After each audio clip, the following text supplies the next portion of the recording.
മുസഫിൽ സൂറത്തുൽ ഫാത്തിഹ എടുക്കാം. സൂറത്തുൽ ഫാത്തിഹ എടുക്കാം. അത് എടുത്തവിടെ വെക്കുക. ഞാൻ പറയുമ്പോൾ അതൊന്ന് ഓപ്പൺ ചെയ്യാം കേട്ടോ. നമുക്ക് വഖഫിന്റെ ചില ചിഹ്നങ്ങളാണ് ഇന്ന് പഠിക്കാനുള്ളത്. ഒന്നാമതായി മീം, വാല് താഴോട്ടുള്ള മീം. വാല് താഴോട്ടുള്ള മീം പരിശുദ്ധ ഖുർആനിൽ വന്നു കഴിഞ്ഞാൽ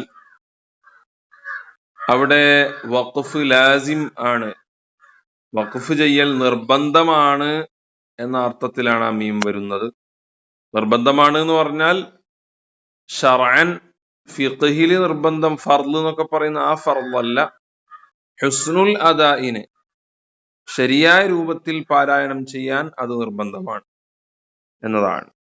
അവിടെ വഖഫ് ചെയ്താൽ മാത്രമേ ശരിയായ നല്ല പാരായണം എന്ന് ആ പാരായണത്തിനെ സംബന്ധിച്ച് പറയാൻ സാധിക്കുകയുള്ളൂ. ഇനി ചില സ്ഥലങ്ങളിൽ ത്വാ നിങ്ങൾ കണ്ടിട്ടുണ്ടാവും. ത്വാ കണ്ടിട്ടില്ലേ? ത്വാ,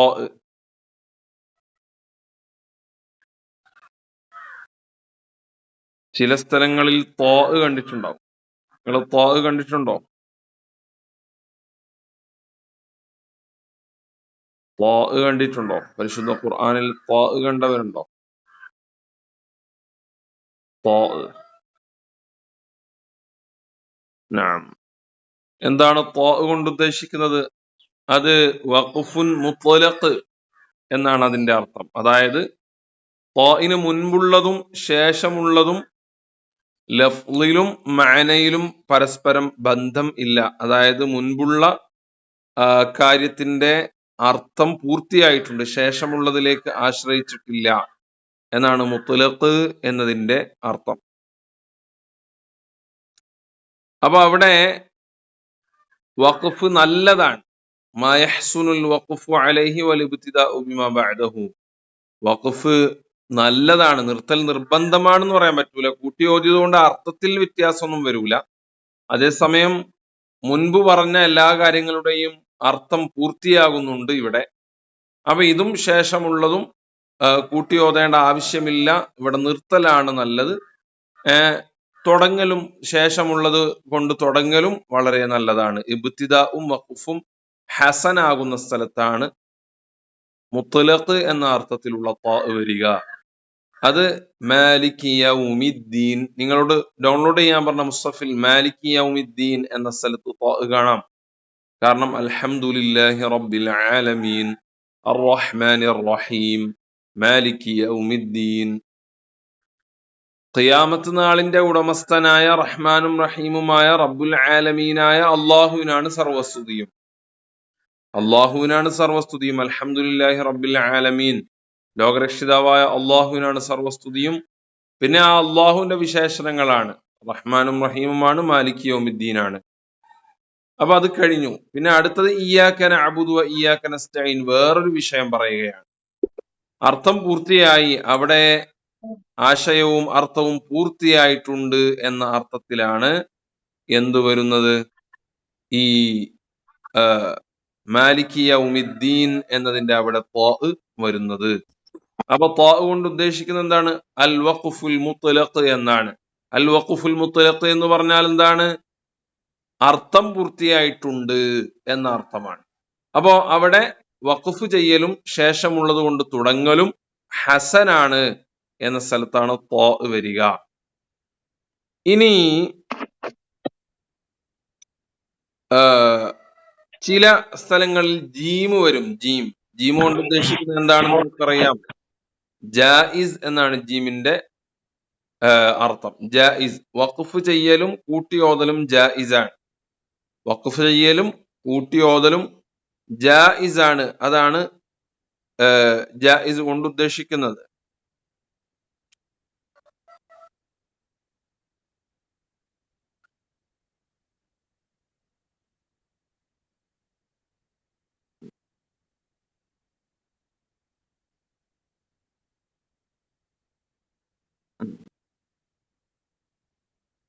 ഈ ജായിസാവുന്ന സ്ഥലങ്ങളുടെ പ്രത്യേകത, വസ്ല് ചെയ്യാനും ഒരു വജ്ഹുണ്ടാകും, അതായത് കൂട്ടി ഓതാനും ഒരു ന്യായം ഉണ്ടാകും, നിർത്താനും ഒരു ന്യായം ഉണ്ടാവും. തഫ്സീർ അനുസരിച്ച്, ഖുർആനിന്റെ ആശയം അനുസരിച്ച് വഖഫ് ചെയ്യാനും ന്യായമുണ്ടാവും, കൂട്ടിയോതാനും ന്യായമുണ്ടാവും.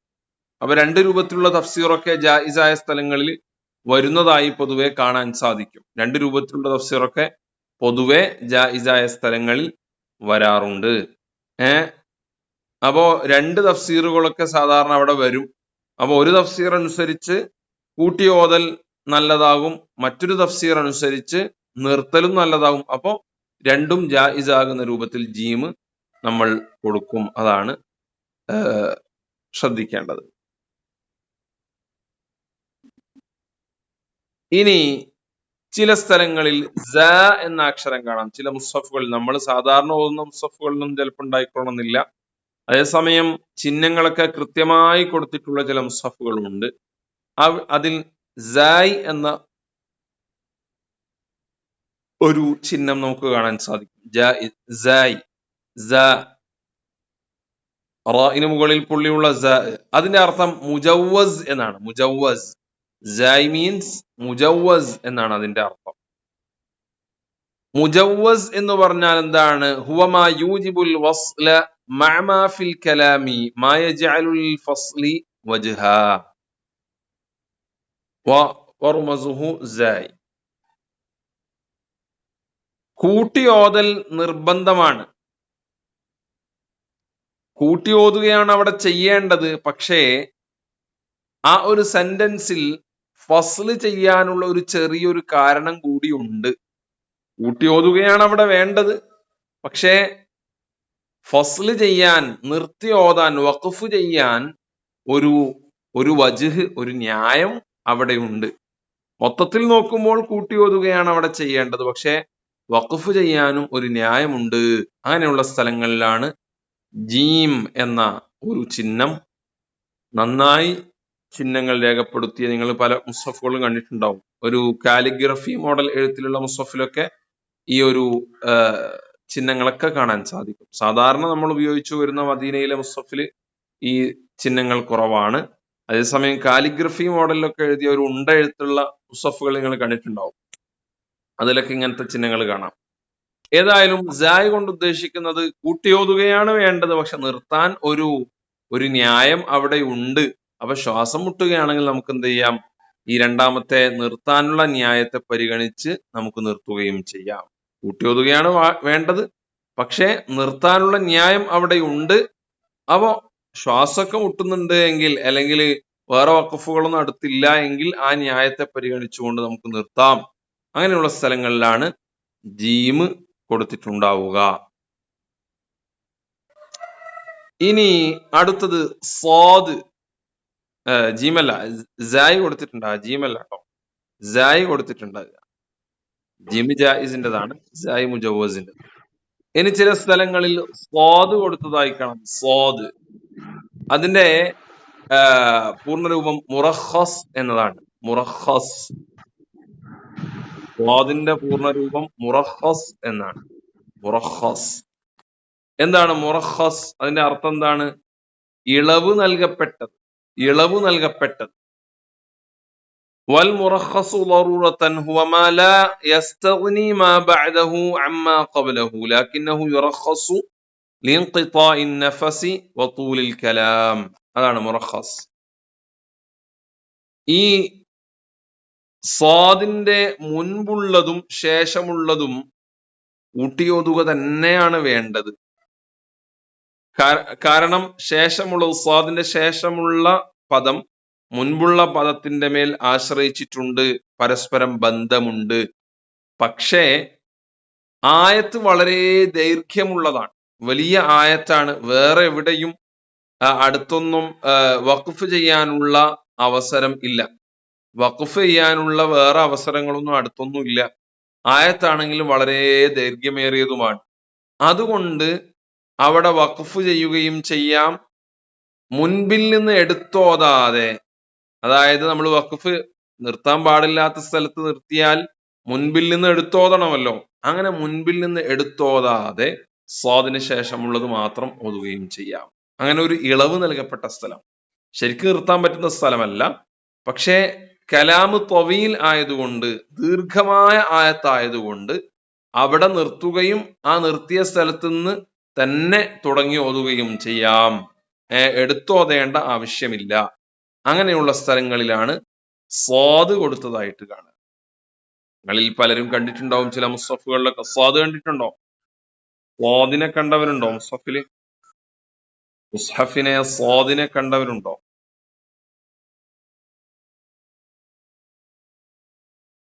നഅം നഅം നഅം, അതെ അതെ,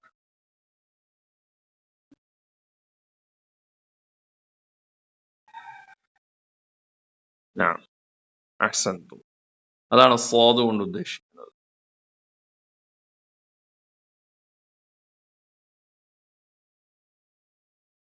ഇനി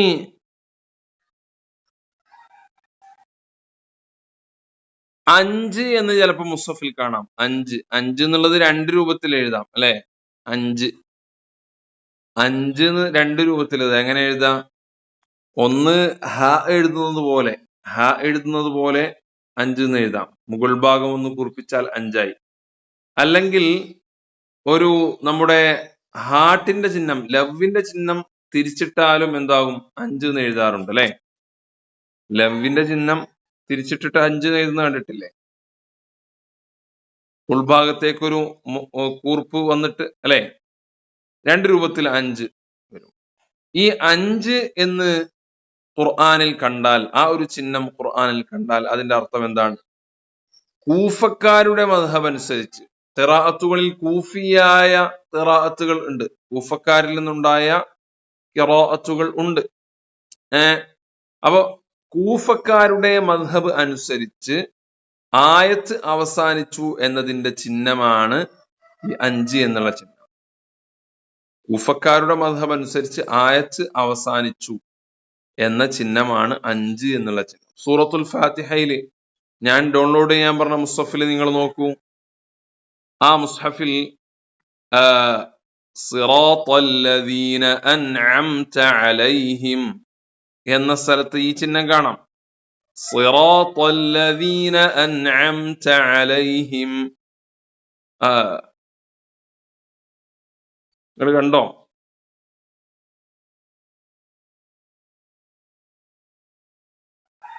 സിറാത്തല്ലദീന അൻഅംത അലൈഹിം എന്നതിൽ ചിഹ്നം കണ്ടോ?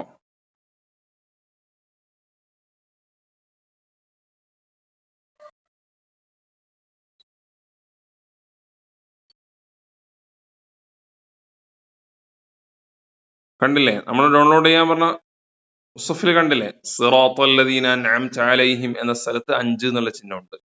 അത് കൂഫി മദ്ഹബ് അനുസരിച്ച് അവിടെ ഒരു ആയത്ത് തീർന്നു എന്നുള്ളത് കൊണ്ടാണ്.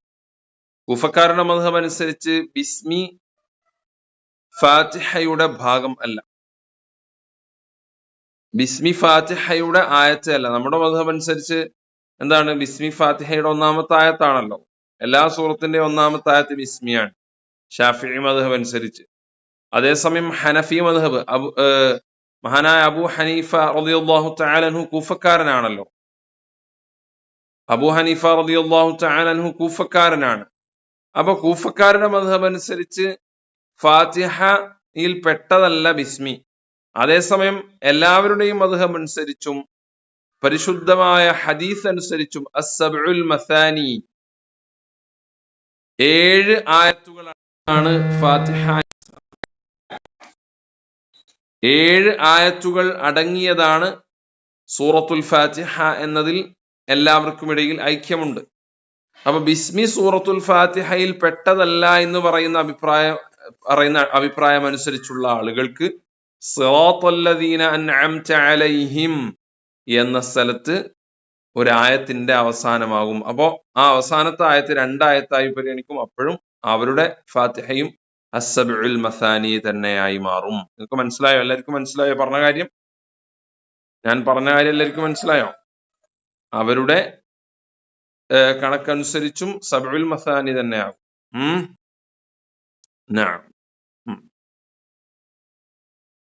മനസ്സിലാവാത്തവരുണ്ടോ? കുറച്ച് ആൾക്കാരെ ആന്നൊക്കെ പറയാനുള്ളൂ. നമ്മുടെ ശൈലി അനുസരിച്ച് ബിസ്മി അടക്കം 7 ആയത്ത്, അവരുടെ ശൈലിയിൽ ബിസ്മി സൂറത്തിന്റെ ഭാഗമല്ല. അത് തുടക്കത്തിൽ ചൊല്ലൽ സുന്നത്തുള്ള ഒരു എല്ലാത്തിന്റെയും തുടക്കത്തിൽ ബിസ്മി ചൊല്ലൽ സുന്നത്തുള്ളതുപോലെ ഫാത്തിഹന്റെ തുടക്കത്തിൽ ബിസ്മി ചൊല്ലൽ സുന്നത്താണ് എന്നുള്ള നിലക്കാണ് അവര് കണക്കാക്കുക. അതുകൊണ്ടാണ് പിന്നെ നമ്മൾ ഗൾഫിലൊക്കെ പോയാൽ ചില ഇമാമുമാര് ബിസ്മി ചൊല്ലൂല. ബിസ്മി ഉറക്കച്ചൊല്ലൽ അവർക്ക് സുന്നത്തില്ല. ഹനഫി മദ്ഹബില് പതുക്കെ ചൊല്ലലാണ് സുന്നത്ത്. ഔദു ഒക്കെ ചൊല്ലുന്നത് പോലെ നമ്മൾ ഔദു അല്ലൽ പതുക്കെ ചൊല്ലലാണല്ലോ സുന്നത്ത്. അതുപോലെ പതുക്കെ ബിസ്മി പറയലാണ് അവർക്ക് സുന്നത്ത്. അപ്പോ അവര് ചില ആളുകൾ ആ സുന്നത്ത് എടുക്കൂല. അങ്ങനെ സുന്നത്ത് എന്നുള്ള നിലക്കെങ്കിലും ആ ബിസ്മിയെ ചൊല്ലാത്ത ഇമാമിനെ നമുക്ക് പിന്തുടരാൻ പറ്റില്ല. അപ്പോ അതെങ്ങനെയാ മനസ്സിലാകാ? പതുക്കെയും ചൊല്ലുന്നില്ല എന്ന് എങ്ങനെയാ മനസ്സിലാകാ? അത് നമ്മൾ കേൾക്കുകയോ ഒന്നും വേണ്ട ആവശ്യമില്ല. അല്ലാഹു അക്ബർ എന്ന് തക്ബീർ ചൊല്ലിയ ശേഷം ബിസ്മി ചൊല്ലാനുള്ള ഒരു ഇടവേള അൽഹംദു ചൊല്ലുന്നതിന്റെ മുൻപായിട്ട് അവരുടെ ഓത്തിൽ ഉണ്ട് എങ്കിൽ അവർ ബിസ്മി ചൊല്ലിയിട്ടുണ്ട് എന്ന് കണക്കാക്കിയിട്ട് നമുക്ക് പിന്തുടരാം. ഇല്ല, അല്ലാഹു അക്ബർ അൽഹംദുലില്ലാഹി റബ്ബിൽ ആലമീൻ എന്ന ചേർത്തിട്ടാണ് ഓതുന്നതെങ്കിൽ പിന്നെ അവരെ പിന്തുടരാൻ പറ്റില്ല. മുഫാറഖത്തിന്റെ നിയത്ത് വെച്ച് ഒറ്റക്ക് നിസ്കരിക്കേണ്ടി വരും. നമുക്ക് ജമാഅത്തിന്റെ കൂലിയൊക്കെ അള്ളാഹു നൽകും. തീരെ ചൊല്ലുന്നില്ലെങ്കിൽ അവരെ പിന്തുടരാൻ പറ്റില്ല എന്നതാണ് നമ്മുടെ ഷഫീ മദ്ഹബിന്റെ നിയമം. ഏതായാലും അവര് സൂറത്തുൽ ഫാത്തിഹയുടെ മറ്റൊരു പേരാണല്ലോ അസ്സബഉൽ മസാനി. ആ അസ്സബഉൽ മസാനി 7 സ്തുതിഗീതങ്ങൾ അടങ്ങിയ സൂറത്ത്, അതാണ് അസ്സബഉൽ മസാനി. അപ്പൊ അവർക്ക് 7 എങ്ങനെയാണ്? സിറാത്തല്ലദീന അൻഅംത അലൈഹിം എന്ന സ്ഥലത്ത് വഖഫ് ഒരു ആയത്ത് അവസാനിക്കുന്നു. അതാണ് ഈ ഐൻ ഈ 5 എന്നുള്ള ചിഹ്നം കൊണ്ട് ഉദ്ദേശിക്കുന്നത്. പിന്നെ സില എന്നുള്ള ചിഹ്നം മുസ്ഹഫിൽ കാണാം. അത് നിങ്ങൾക്കൊക്കെ അറിയാം. അൽ വസ്ൽ ഔലാ മിനൽ വഖഫി. സില എന്ന് പറഞ്ഞാൽ എന്താ? വഖഫ് ചെയ്യുന്നതിനേക്കാളും വസ്ല് ചെയ്യലാണ്, ചേർത്തി ഓതലാണ് കൂടുതൽ നല്ലത്. കൂടുതൽ നല്ലത് എന്ന് പറയുമ്പോൾ എന്താ അതിന്റെ ആശയം? ഈ പേനയാണ് കൂടുതൽ നല്ലത്. 2 പേന നമ്മുടെ കയ്യിലുണ്ട്. അപ്പോ നമ്മൾ ഒരു പേന എടുത്തിട്ട് പറയാണ് ഈ പേനയാണ് കൂടുതൽ നല്ലത് എന്ന് പറഞ്ഞാൽ അതിന്റെ അർത്ഥം എന്താണ്? രണ്ടാമത്തെ പേനയും നല്ലത് തന്നെയാണ്. ആ 2 നല്ല പേനകളിൽ ഏറ്റവും നല്ലത് ഇതാണ് എന്നാണ് കൂടുതൽ നല്ലത് എന്നതുകൊണ്ട് ഉദ്ദേശിക്കുന്നത്. അല്ലേ? അങ്ങനല്ലേ? അതേസമയം ഈ പേനയാണ് നല്ലത് എന്ന് പറഞ്ഞാലോ മറ്റത് മോശമാണെന്നാണ് അതിന്റെ അർത്ഥം. ഈ പേനയാണ് നല്ലത്. ഈ പേനയാണ് കൂടുതൽ നല്ലത് എന്ന് പറഞ്ഞാൽ മറ്റേതും നല്ലത് തന്നെ, ഇതാണ് കൂടുതൽ നല്ലത് എന്നാണ് അതിന്റെ ആശയം. അതുപോലെ സില ഉള്ള സ്ഥലങ്ങളിൽ വസ്ല് ചെയ്യലാണ് കൂടുതൽ നല്ലത്. അതേസമയം വഖഫ് ചെയ്യൽ നല്ലത് തന്നെയാണ്. വേറെ ഒരു ചിഹ്നം ഇല്ലാത്ത സ്ഥലത്ത് പോയിട്ട് വഖഫ് ചെയ്ത് കുടുങ്ങുന്നതിന് പകരം ഇവിടെ വഖഫ് ചെയ്യുന്നത് തന്നെയാണ് നല്ലത്. ഒരു ചിഹ്നവും ഇല്ലാത്ത സ്ഥലത്ത് പോയിട്ട് വഖഫ് ചെയ്ത് പിന്നെ അത് എടുത്തു തോന്നുമ്പോൾ അർത്ഥമൊക്കെ മാറി ആകെ പ്രശ്നമാകുന്നതിന് പകരം സില ഉള്ള സ്ഥലത്ത് വഖഫ് ചെയ്യുന്നതാണ് നല്ലത്. അതേസമയം ഇനി ശ്വാസമൊക്കെ ഉള്ള ആളാണ്, ഇനി പിന്നെ ആയത്ത് അവസാനിക്കാൻ അധികമൊന്നുമില്ല, അങ്ങനെയുള്ള സ്ഥലത്ത് ഏറ്റവും നല്ലത് ചേർത്തി ഓതൽ തന്നെയാണ്. സിലായുള്ള സ്ഥലത്ത് നമ്മൾ നിർത്തിയാൽ മുൻപിൽ നിന്ന് എടുത്തോതേണ്ട ആവശ്യമില്ല, ശേഷം കൊണ്ട് തന്നെ തുടങ്ങാം. സിലയുടെ ശേഷമുള്ള ഭാഗം കൊണ്ട് തന്നെ നമ്മൾക്ക് തുടങ്ങാവുന്നതാണ്. അതാണ് നമ്മൾ മനസ്സിലാക്കേണ്ടത്. ഇനി ഖാഫ് എന്ന് ചില സ്ഥലങ്ങളിൽ കാണാം. ഖാഫ് വെറും ഖാഫ്, തിലയല്ല, ഖാഫ്. അവിടെ വഖഫ് ചെയ്യാൻ പറ്റുന്ന, വഖഫ് മുസ്തഹബായ നന്നാകുന്ന സ്ഥലമാണ്. വഖഫ് മുസ്തഹബാകുന്ന, വഖഫ് നന്നാകുന്ന സ്ഥലത്താണ് ഖാഫ് കൊടുക്കാറുള്ളത്. ചില ആളുകൾ അവിടെ എന്തായാലും വഖഫ് ചെയ്യണം എന്ന അഭിപ്രായമുള്ള പണ്ഡിതന്മാർ, ഖാരികൾ ഉണ്ടാവും. ഖാഫുള്ള സ്ഥലങ്ങളിൽ എന്തായാലും വഖഫ് ചെയ്തേ പറ്റൂ എന്ന് പറയുന്ന ഖാരികളുണ്ട്. അതായത് മീം എന്ന് പറയുന്ന ലാസിമിന്റെ ചിഹ്നം കൊടുക്കേണ്ട സ്ഥലമാണ് ആ സ്ഥലം എന്ന് അഭിപ്രായമുള്ള ചില പണ്ഡിതന്മാർ ഉണ്ടാവും. പക്ഷെ എല്ലാവർക്കും അഭിപ്രായം ഉണ്ടാവില്ല. അപ്പൊ ആ പണ്ഡിതന്മാരുടെ അഭിപ്രായം പരിഗണിച്ച് അവിടെ എന്തായാലും വഖഫ് ചെയ്യണമെന്ന് പറയുന്നില്ല, പക്ഷെ വഖഫ് നന്നാകുന്ന, വഖഫ് മുസ്തഹബാകുന്ന, സുന്നത്താകുന്ന സ്ഥലമാണ് ഖാഫ് എന്ന ചിഹ്നം കൊടുക്കാറുള്ളത്. ഇനി ചില സ്ഥലങ്ങളിൽ ഐൻ കാണാം. ഐൻ നിങ്ങൾ ഡൗൺലോഡ് ചെയ്ത മുസ്ഹഫില് സൂറത്തുൽ ഫാത്തിഹയുടെ അവസാനം നോക്കൂ, ഒരു ഐൻ ഉണ്ട്. സൂറത്തുൽ ഫാത്തിഹന്റെ അവസാനത്തിൽ ഒരു ഐൻ ഉണ്ട്. നിങ്ങൾ ഡൗൺലോഡ് ചെയ്ത മുസ്ഹഫിൽ ഇല്ലേ? കണ്ടില്ലേ? സൂറത്തുൽ ഫാത്തിഹന്റെ അവസാനത്തിൽ ഐൻ കണ്ടില്ലേ? ഐൻ കണ്ടു. എന്താണ് ഈ ഐൻ കൊണ്ട് ഉദ്ദേശിക്കുന്നത്? സൂറത്തുൽ ഫാത്തിഹന്റെ അവസാനത്തിൽ ഐനുണ്ട്. പിന്നെ സൂറത്തുൽ ബഖറയുടെ 7-ാമത്തെ ആയത്തിൽ ഐനുണ്ട്. സൂറത്തുൽ ബഖറന്റെ 7-ാമത്തെ ആയത്തിൽ ഐനുണ്ട്. സൂറത്തുൽ ഫാത്തിഹന്റെ അവസാനത്തിൽ ഐനുണ്ട്. ഐൻ കൊണ്ട് ഉദ്ദേശിക്കുന്നത് എന്താണ്? 2 വർഷം കൊണ്ട്, ഇത് ഖുർആൻ ഓതുന്നതുമായി ബന്ധപ്പെട്ട ചിഹ്നം അല്ല, ഖുർആൻ ഹിഫ്ള് ചെയ്യുന്നതുമായി ബന്ധപ്പെട്ട ഒരു ചിഹ്നമാണ്. ഹിഫ്ളുമായി ബന്ധപ്പെട്ട ചിഹ്നമാണ്.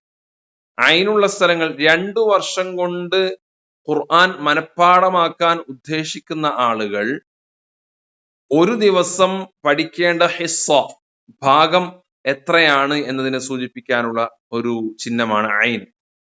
2 വർഷം കൊണ്ട് ഖുർആൻ ഹിഫ്ള് ചെയ്യാൻ ഉദ്ദേശിക്കുന്ന ആളുകൾ ഒരു ദിവസം എത്രയാണ് പഠിക്കേണ്ടത് എന്നതിനെ സൂചിപ്പിക്കാൻ വേണ്ടിയാണ് ഐന് വന്നിട്ടുള്ളത്. മനസ്സിലായി നിങ്ങൾക്ക്? 2 വർഷം കൊണ്ട് ഖുർആൻ ഹിഫ്ള് ചെയ്യാൻ ഉദ്ദേശിക്കുന്ന ആളുകൾ ഒരു ദിവസം എത്ര പഠിക്കണം എന്നതിന്റെ ചിഹ്നമാണ് ഐൻ. ഇതൊക്കെ കേട്ടിട്ടുണ്ടോ? ഇത് കേട്ടിട്ടുണ്ടോ നിങ്ങള് മുമ്പ്? ഇല്ല. കേൾക്കാത്ത കാര്യങ്ങൾ കേൾക്കാനാണ് ദൗറത്തുൽ ഖുർആൻ. അപ്പോ ഐൻ എന്താണെന്ന് നമുക്ക് മനസ്സിലായി. അപ്പൊ അതില് ഇനി സംശയമൊന്നുമില്ല. ഐന് കണ്ടാൽ ഇതെന്താണ് ഈ ഐന് എന്നൊക്കെ ചിന്തിച്ച് ആകെ വസ്വാസിലാവേണ്ടതില്ല. ഐന് എന്ന് പറഞ്ഞാൽ അതാണ്. ഇനി ഖില നമുക്കറിയാം. അൽ വഖ്ഫു ഔലാ.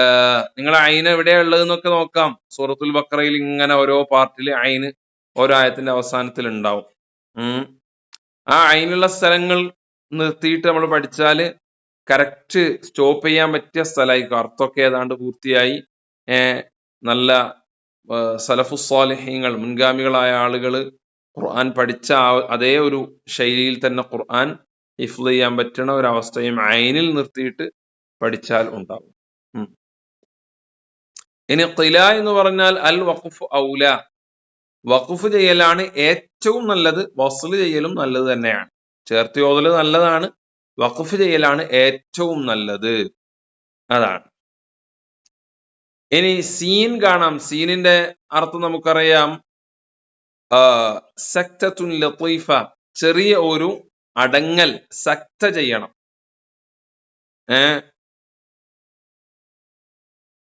ചെറിയ ഒരു സക്ത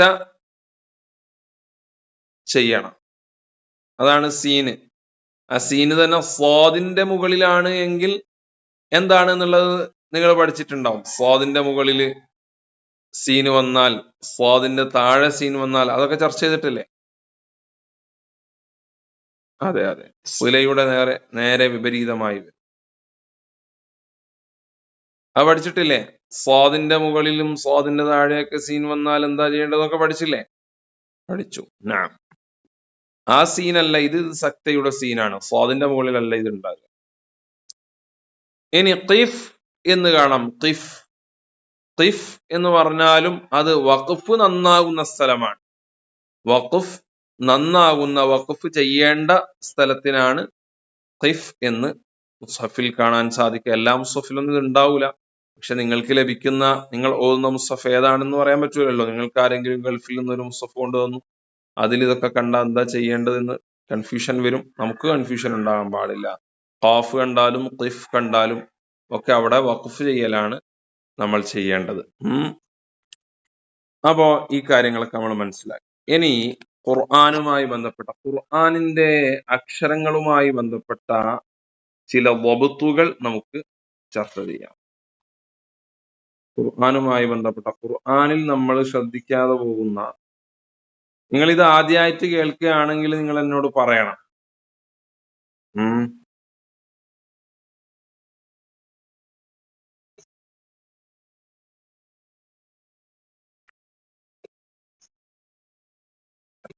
നമ്മള് കഴിഞ്ഞ ദിവസം ഫത്ഹിന്റെയും കെസ്റിന്റെയും വമ്മിന്റെയും അടിസ്ഥാനമൊക്കെ പറഞ്ഞിട്ടില്ലേ?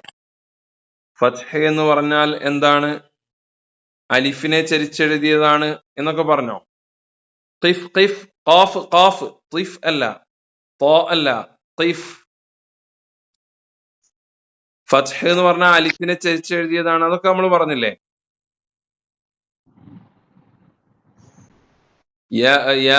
യാഇന്റെ രണ്ടു ഭാഗത്തുള്ള കാര്യങ്ങൾ ഒഴിവാക്കിയതാണ്, അത് നമ്മൾ പറഞ്ഞതാണ്.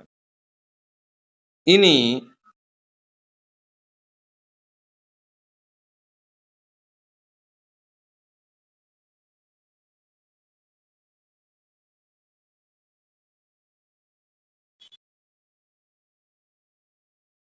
സുക്കൂനിന്റെ ചിഹ്നം കൊടുത്തു കഴിഞ്ഞാൽ ഇൽഹാറിന്റെ സന്ദർഭമാണെന്ന് നമ്മൾ പറഞ്ഞു.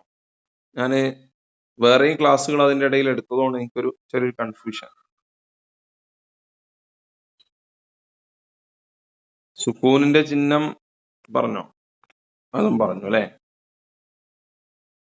സാക്കിനായ നൂനിന്റെ മുകളിലാണെങ്കിലും സാക്കിനായ മീമിന്റെ മുകളിലാണെങ്കിലും ഇനി വേറെ ഏത് അക്ഷരങ്ങളാണെങ്കിലും സാക്കിനായ നൂനിന്റെയും മീമിനും മാത്രമല്ല ഇൽഹാർ എന്ന ഹുക്മു വരുന്നത്. എല്ലാവരും ശ്രദ്ധിക്കുക, സാക്കിനായ നൂനിന്റെയും മീമിന്റെയും മാത്രം പ്രത്യേകതയല്ല ഇൽഹാർ. ഏത് അറബി അക്ഷരത്തിന്റെ സാക്കിനായ അക്ഷരത്തിന്റെ ശേഷം വേറൊരു അക്ഷരം വന്ന് ഈ അക്ഷരത്തെ അടുത്ത അക്ഷരത്തിലേക്ക് ഇദ്ഗാം ചെയ്തില്ല എങ്കിൽ അവിടെ ഇൽഹാർ എന്നാണ് പറയുക. ഉദാഹരണത്തിന് ബിസ്മില്ലാഹി, ബിസ്മി എന്ന സീനിന്റെ മുകളിൽ സുക്കൂനിന്റെ ചിഹ്നം ഉണ്ടാവും. ഇനി നമ്മൾ ഡൗൺലോഡ് ചെയ്ത മുസ്ഹഫ് അല്ല നോക്കേണ്ടത്, സാധാരണ മുസ്ഹഫാണ് ഇനി നോക്കേണ്ടത്. എല്ലാ മുസ്ഹഫും എല്ലാം പഠിപ്പിക്കാൻ ഉപകാരപ്പെടില്ല. സാധാരണ മുസ്ഹഫാണ് ഇനി നിങ്ങൾ നോക്കേണ്ടത്. ബിസ്മി എന്ന സീനിന്റെ മുകളിൽ സുക്കൂനിന്റെ ചിഹ്നം ഉണ്ട്. എന്തുകൊണ്ട്?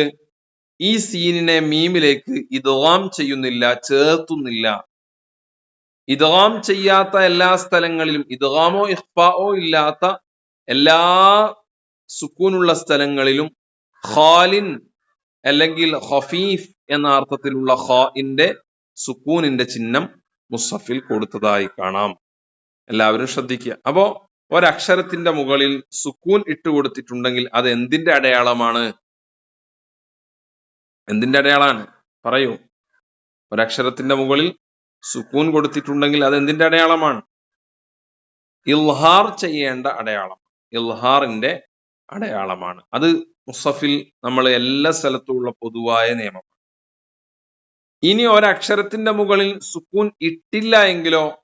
ഒരക്ഷരം മുസ്ഹഫിൽ നിങ്ങൾ ഓതുന്ന സമയത്ത് ഒരക്ഷരത്തിന്റെ മുകളിൽ സുക്കൂൻ കൊടുത്തിട്ടില്ല എങ്കിൽ സാക്കിനായ മീമോ നൂനോ അല്ലാത്ത അക്ഷരമാണ് എങ്കിൽ, എല്ലാവരും ശ്രദ്ധിക്കുക, സാക്കിനായ മീമോ നൂനോ അല്ലാത്ത ഒരക്ഷരത്തിനാണ് സുക്കൂൻ നൽകാത്തത് എങ്കിൽ അവിടെ ഇദ്ഗാം ഉണ്ട് എന്ന് ഉറപ്പിക്കണം. സാക്കിനായ മീമിനോ സാക്കിനായ നൂനിനോ അല്ല, വേറെ ഏതെങ്കിലും അക്ഷരങ്ങൾക്ക് മുസ്ഹഫിൽ സുക്കൂൻ ഇട്ടില്ല എങ്കിൽ അവിടെ ഇദ്ഗാം ഉണ്ട് എന്ന് ഉറപ്പിക്കണം. ഉദാഹരണം എന്താണ്? ബിസ്മില്ലാഹിർ റഹ്മാനി, ബിസ്മില്ലാ എന്നതില് അള്ളാഹു എന്നതിലുള്ള ഒന്നാമത്തെ ലാമിന് സുക്കൂൻ കൊടുത്തിട്ടുണ്ടോ? നിങ്ങൾ നോക്കൂ, മുസ്ഹഫിൽ നോക്കണം, എല്ലാവരും നോക്കണം. അള്ളാഹു എന്ന ഒന്നാമത്തെ ലാമിന് സുക്കൂൻ കൊടുത്തിട്ടുണ്ടോ? ഉണ്ടോ? അള്ളാഹു എന്നുള്ള ഒന്നാമത്തെ ലാമിന് സുക്കൂൻ കൊടുത്തിട്ടുണ്ടോ? ഇല്ല. അർ റഹ്മാൻ എന്നതിലുള്ള ലാമിന് സുക്കൂൻ കൊടുത്തിട്ടുണ്ടോ? അർ റഹ്മാൻ എന്ന ലാമിന് സുക്കൂൻ കൊടുത്തിട്ടുണ്ടോ? അർ റഹ്മാനിലുള്ള ലാമിന് സുക്കൂൻ കൊടുത്തിട്ടുണ്ടോ? ഇല്ല. അർ റഹീം എന്ന ലാമിന് സുക്കൂൻ കൊടുത്തിട്ടുണ്ടോ? ഇല്ല. അപ്പോ സാക്കിനായ മീമോ നൂനോ അല്ലാത്ത വേറെ ഏതെങ്കിലും അക്ഷരത്തിന് സുക്കൂൻ നൽകിയിട്ടില്ല എങ്കിൽ അവിടെ ഇദ്ഗാം ഉണ്ട് എന്നാണ് അതിന്റെ അർത്ഥം. ഇദ്ഗാം ഉണ്ട്.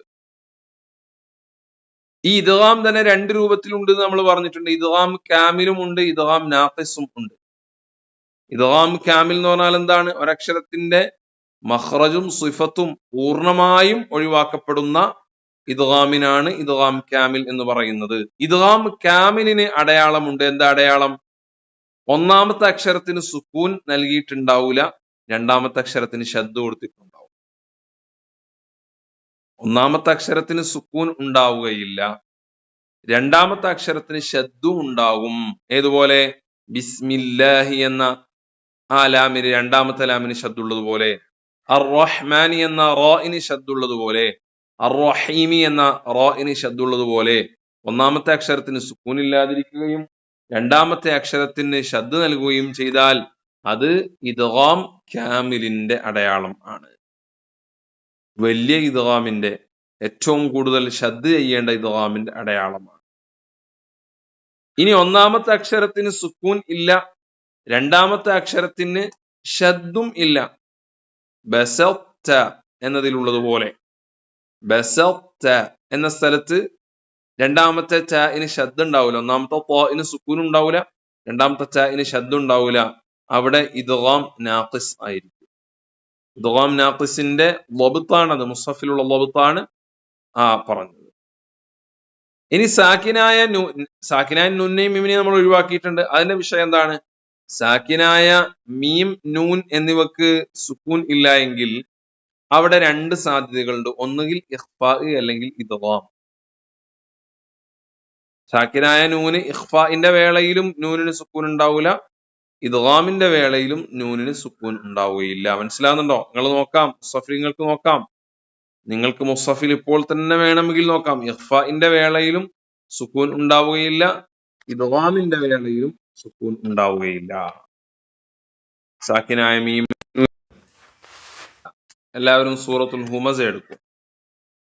സാധാരണ മുസ്ഹഫിൽ കേട്ടോ, ഡൗൺലോഡ് ചെയ്ത മുസ്ഹഫിലല്ല, സാധാരണ മുസ്ഹഫിൽ സൂറത്തുൽ ഹുമസ എടുക്കുക. സൂറത്തുൽ ഹുമസ എടുത്തോ?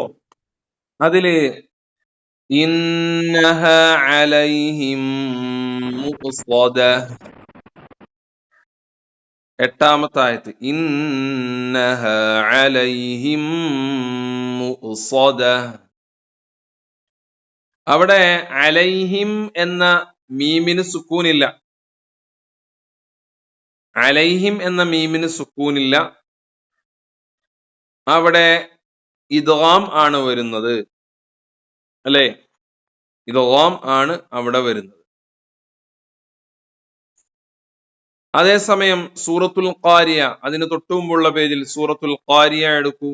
സൂറത്തുൽ ഖാരിയ, فأما من ثقلت موازينه فأما من ثقلت, അവിടെ സാക്കിനായ നൂനിന് സുക്കൂൻ ഇല്ല, പക്ഷെ അവിടെ ഇഖ്ഫ ആണ് വരുന്നത്.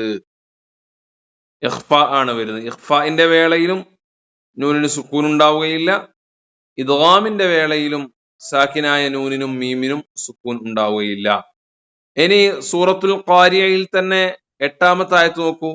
വഅമ്മാ മൻ ഖഫ്ഫത് മവാസീനുഹു ഫഅമ്മാ മൻ സഖുലത്, മണിച്ചുകൊണ്ട് ഇഖ്ഫാ ചെയ്യേണ്ട നൂനിന് സുക്കൂൻ ഇല്ല. അതേസമയം മണിക്കാൻ പാടില്ലാത്ത ഇൽഹാർ ചെയ്യേണ്ട വഅമ്മാ മൻ ഖഫ്ഫത് എന്ന നൂനിന് സുക്കൂൻ ഉണ്ട്. ഇത് നമ്മൾ എപ്പോഴും ശ്രദ്ധിക്കേണ്ട കാര്യമാണ്. സാക്കിനായ നൂനിന് എല്ലാവരും ശ്രദ്ധിക്കുക, സാക്കിനായ നൂനിന് സുക്കൂൻ ഉണ്ട് എങ്കിൽ നമ്മൾ മണിക്കാൻ പാടില്ല, എന്തായാലും ഇൽഹാറായിരിക്കും. സാക്കിനായ നൂനിന് നമ്മൾ ഓതുന്ന ആയത്തിൽ സുക്കൂൻ, ഇൽഹാറിന്റെ അക്ഷരങ്ങൾ എപ്പോഴും ഓർമ്മിക്കാൻ കഴിയാത്ത ആൾക്കാരാണ് നമ്മൾ എങ്കിൽ, അല്ലെങ്കിൽ നമ്മൾ ഇന്ന് ഖുർആൻ പഠിക്കുന്നവര് എങ്കിൽ നമുക്ക് ഈ ടിപ്പ് പറഞ്ഞു കൊടുക്കാം. സാക്കിനായ നൂനിന് സുക്കൂൻ ഇട്ട് കൊടുത്തിട്ടുണ്ടെങ്കിൽ അവിടെ മണിക്കരുത്, പോലെ. ഇനി സാക്കിനായ നൂനിന് സുക്കൂൻ ഇല്ല എങ്കിൽ ശേഷമുള്ള എല്ലാവരും ശ്രദ്ധിക്കുക, ശേഷമുള്ള അക്ഷരം ലാമ് റാ എന്നീ രണ്ടക്ഷരങ്ങളല്ലാത്ത വേറെ ഏതക്ഷരമാണെങ്കിലും നന്നായിട്ട് മണിക്കണം. ലാമിലേക്കും റായിലേക്കും ഇദ്ഗാം ചെയ്യുന്ന ഇദ്ഗാം ബിലാ ഗുന്ന, അവിടെയും സാക്കിനായ നൂനിന് സുക്കൂൻ ഉണ്ടാവുകയില്ല. അതേസമയം അവിടെ എന്ത് ചെയ്യാൻ പാടില്ല, മണിക്കാൻ പാടില്ല. ബാക്കിയുള്ള എല്ലാ സ്ഥലങ്ങളിലും നൂനിനെ മണിക്കണം. ലാമും റാവും അല്ലാത്ത എല്ലാ സ്ഥലങ്ങളിലും സുക്കൂൻ ഇല്ലാത്ത നൂനിനെ മണിക്കണം. നിങ്ങൾക്ക് മനസ്സിലായോ? ലാമു റാ അല്ലാത്ത എല്ലാ സ്ഥലങ്ങളിലും സുക്കൂൻ അല്ലാത്ത നൂനിനെ മണിക്കണം. സുക്കൂൻ ഇല്ലാത്ത നൂനിനെ മണിച്ചുകൊണ്ടാണ് ഓതേണ്ടത്. അത് മുസ്ഹഫിന്റെ വബത്താണ്. മുസ്ഹഫിന്റെ വബത്താണ്. അപ്പൊ നൂനിന്റെ വിഷയത്തിലുള്ള വബത്ത് നമുക്ക് മനസ്സിലായി. സാക്കിനായ നൂനിന്റെയും സാക്കിനായ മീമിന്റെയും വബത്ത് നമുക്ക് മനസ്സിലായി. ഇദ്ഗാമിന്റെ വേളയിൽ സുക്കൂൻ ഉണ്ടാവുകയില്ല, ഇഖ്ഫാഇന്റെ വേളയിലും സുക്കൂൻ ഉണ്ടാവുകയില്ല. അതുപോലെ ഇൽഹാറിന്റെ വേളയിൽ സുക്കൂൻ ഇട്ടുകൊടുക്കും, സാക്കിനായ നൂനിനും സാക്കിനായ മീമിനും. ബാക്കിയുള്ള അക്ഷരങ്ങളും ഇൽഹാറിന്റെ വേളയിൽ സുക്കൂൻ ഉണ്ടാവുകയില്ല. അഫ്വൻ, ബാക്കിയുള്ള അക്ഷരങ്ങൾ ഇൽഹാറിന്റെ വേളയിൽ സുക്കൂൻ ഉണ്ടാകും. ഇദ്ഗാമിന്റെ വേളയിൽ ബാക്കിയുള്ള അക്ഷരങ്ങൾക്ക് ഇൽഹാർ ഇദ്ഗാം രണ്ട് കാര്യങ്ങൾ മാത്രമേ ഉണ്ടാവുകയുള്ളൂ. നൂനിനാണ് ഇങ്ങനെ കുറച്ച് കൂടുതൽ വരുന്നത്, മീമിനും. അതേസമയം നമ്മൾ ഇഖ്ലാബിന്റെ ചിഹ്നം പറഞ്ഞിട്ടില്ല. ഇഖ്ലാബിന്റെ ചിഹ്നം പറഞ്ഞിട്ടില്ല. വബത്ത് എന്താണെന്ന് പറഞ്ഞിട്ടില്ല. മുസ്ഹഫിലുള്ള ഇഖ്ലാബിന്റെ ചിഹ്നം എന്താണ്? സാക്കിനായ നൂനിന്റെ മുകളിൽ ഒരു മീം ഇട്ട് കൊടുക്കുക. അതാണ് ഇഖ്ലാബിന്റെ ചിഹ്നം. സാക്കിനായ നൂനിന്റെ മുകളിൽ വാല് താഴോട്ടുള്ള ഒരു മീം ഇട്ട് കൊടുക്കുക. വാല് താഴോട്ടുള്ള മീം ഇട്ട് കൊടുക്കുക. അതാണ് ഇഖ്ലാബിന്റെ വബത്ത്. മുസ്ഹഫിൽ ഉള്ള ഇഖ്ലാബിന്റെ വബത്ത് എന്താണ്? സാക്കിനായ നൂനിന്റെ മുകളിൽ ഒരു വാല് താഴോട്ടുള്ള, വാല് നേരെയുള്ളത് ലാസിം എന്ന അർത്ഥത്തിൽ വരുന്ന മീമാണ്, അതായത് നിർത്താനുള്ള ചിഹ്നമാണ്. അതേസമയം വാല് താഴോട്ടാണ് എങ്കിൽ ഇഖ്ലാബിന്റെ ചിഹ്നമാണ്. സൂറത്തുൽ ഹുമസയിൽ കല്ലാ ലയുംബഗന്ന ഫിൽ ഹുതമ എന്ന നൂനിന്റെ മുകളിൽ കാണാം. അപ്പൊ നൂനിന് 3 അവസ്ഥകളാണ് ഉണ്ടാവുക. ഒന്ന് സുക്കൂൻ ഇല്ലാത്ത അവസ്ഥ, അത് ഇഖ്ഫാഇന്റെയും ഇദ്ഗാമിന്റെയും വേളയിൽ. സുക്കൂൻ ഉള്ള അവസ്ഥ ഇൽഹാറിന്റെ വേളയിൽ. മീമുള്ള അവസ്ഥ ഇഖ്ലാബിന്റെ വേളയിൽ. മീമിന് ഉള്ള അവസ്ഥ 2 അവസ്ഥയാണ്. ഒന്ന് സുക്കൂൻ ഉള്ള അവസ്ഥ, ഒന്ന് സുക്കൂൻ ഇല്ലാത്ത അവസ്ഥ. സുക്കൂൻ ഉള്ള അവസ്ഥ ഇൽഹാർ. സാക്കിനായ മീമിന് ശേഷം 26 അക്ഷരം വന്നാൽ ഇൽഹാറാണ്. അവിടെയാണ് മീമിന് സുക്കൂൻ ഇട്ട് കൊടുക്കുക. ഇനി സാക്കിനായ മീമിന് സുക്കൂൻ ഇല്ലാത്തത് 2 വേളയിലാണ്. ഒന്ന് ഇദ്ഗാമിലും ഒന്ന് ഇഖ്ഫായിലും. സാക്കിനായ മീമിന്റെ ശേഷം മീം വന്നാൽ ഇദ്ഗാമാണ്. സാക്കിനായ മീമിന് ശേഷം ബ വന്നാൽ ഇഖ്ഫാ ആണ്. ആ ഇദ്ഗാമുള്ള സ്ഥലത്ത് സാക്കിനായ മീമിന് ശേഷമുള്ള മീമിൽ ഷദ് നൽകിയിട്ടുണ്ടാവും. ഇഖ്ഫായിലോ ബഇന് ഷദ്ദൊന്നും ഉണ്ടാവൂല. അപ്പൊ ആ ഒരു ലബത്ത് നമുക്ക് മനസ്സിലായി. ഇത് നമ്മൾ സാക്കിനായ നൂനിനെ പറ്റി മാത്രമാണ് പറഞ്ഞത്. തൻവീനിന്റെ അവസ്ഥ എന്താണ്? തൻവീനിൽ ഇങ്ങനെ മാറ്റമുണ്ടോ? ഇൽഹാറിന്റെ തൻവീനും ഇദ്ഗാമിന്റെ തൻവീനും ഇഖ്ഫാഇന്റെ തൻവീനൊക്കെ വ്യത്യാസമുണ്ടോ? തീർച്ചയായും വ്യത്യാസമുണ്ട്. തീർച്ചയായും തൻവീനിലും ലബത്ത് വരുന്നുണ്ട്. എന്താണ് ലബത്ത്? നിങ്ങൾ മനസ്സിലാക്കി. നിങ്ങൾ നോക്കൂ, ലമ്മത്തൈനി വരുന്ന സമയത്ത് നിങ്ങൾ സ്ക്രീൻ കാണുന്നില്ലേ? സ്ക്രീൻ കാണുന്നില്ലേ? കാണുന്നുണ്ടല്ലോ അല്ലെ? സ്ക്രീൻ കാണുന്നുണ്ടല്ലോ അല്ലെ? ഇതില് ഈ ഒരു ലമ്മത്തൈനി തൻവീനിന്റെ രൂപം നോക്കൂ. ഒരു വാവ്, ഒരു ലമ്മ് ഇടുന്നു, അതിന് മുകളിൽ ഒരു നൂനിനെ കമിഴ്ത്തി വെക്കുന്നു. ഈ നൂനിന്റെ പുള്ളിയെ ഒഴിവാക്കിയിട്ട് നൂനിനെ കമിഴ്ത്തി വെക്കുന്നു. കണ്ടോ? മനസ്സിലായോ? ഒരു ലമ്മും രണ്ടാമത്തെ ലമ്മിന് പകരം ഒരു നൂനിനെ കമിഴ്ത്തി വെക്കുന്നു. ഇത് ഇൽഹാറിന്റെ ലമ്മത്തൈനിയാണ്. ഇൽഹാറിന്റെ വേളയിലാണ് ഈ രൂപത്തിലുള്ള ലമ്മത്തൈനി ഉണ്ടാവുക. മനസ്സിലായോ? ഇൽഹാർ ചെയ്യേണ്ട വേളയിലുള്ള ലമ്മത്തൈനിയുടെ രൂപം ഇങ്ങനെയാണ്. ഇനി ഇഖ്ഫാഇന്റെയും ഇദ്ഗാമിന്റെയും ലമ്മത്തൈനിയോ, അത് സാധാരണ ലമ്മത്തൈനിയാണ്. സാധാരണ 2 ലമ്മുകളാണ് വരിക. 2 ലമ്മുകളാണ് ഇഖ്ഫാഇന്റെ വേളയിലും ഇദ്ഗാമിന്റെ വേളയിലും ഖുർആനിൽ മുസ്ഹഫിൽ വരിക. മനസ്സിലാക്കുക, എല്ലാരും മനസ്സിലാക്കുക.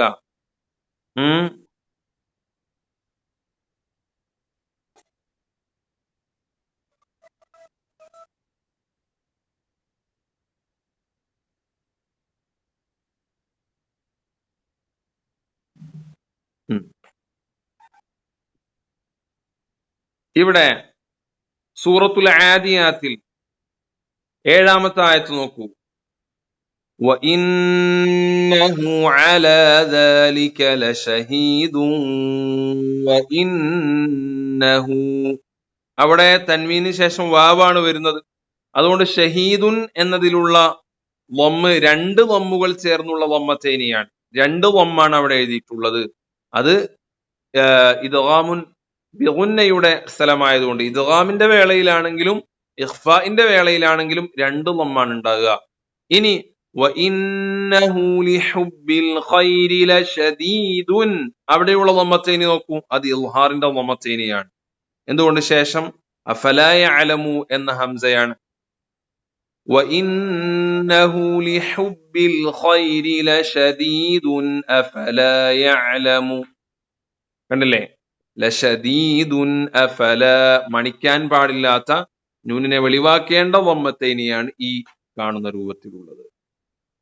ഇവിടെയും കണ്ടോൾ, ഇന്നൽ ഇൻസാന ലിറബ്ബിഹി ലകനൂദുൻ വ അവിടെ മണിക്കേണ്ടി വരുന്നു. എന്തുകൊണ്ട്? അവിടെ ഇദ്ഗാം ബിഗുന്നയാണ്, വാവാണ്. ഇനി ഇഖ്ഫാഇന്റെ അക്ഷരം വന്നാലും അങ്ങനെ തന്നെയാണ്. നിങ്ങൾക്ക് മനസ്സിലായോ? പോയിന്റ് മനസ്സിലായല്ലായിരിക്കും? എല്ലാവർക്കും മനസ്സിലായോ? വമ്മത്തൈനിയുടെ വിഷയത്തിലുള്ള ഇദ്ഗാം ഇഖ്ഫാ പിന്നെ ഇദ്ഗാമിന്റെയും ഇൽഹാറിന്റെയും ഇഖ്ഫാഇന്റെയും ളബ്ത്ത് മനസ്സിലായോ? ഇത് മനസ്സിലാക്കിയിട്ടുണ്ടായിരുന്നോ?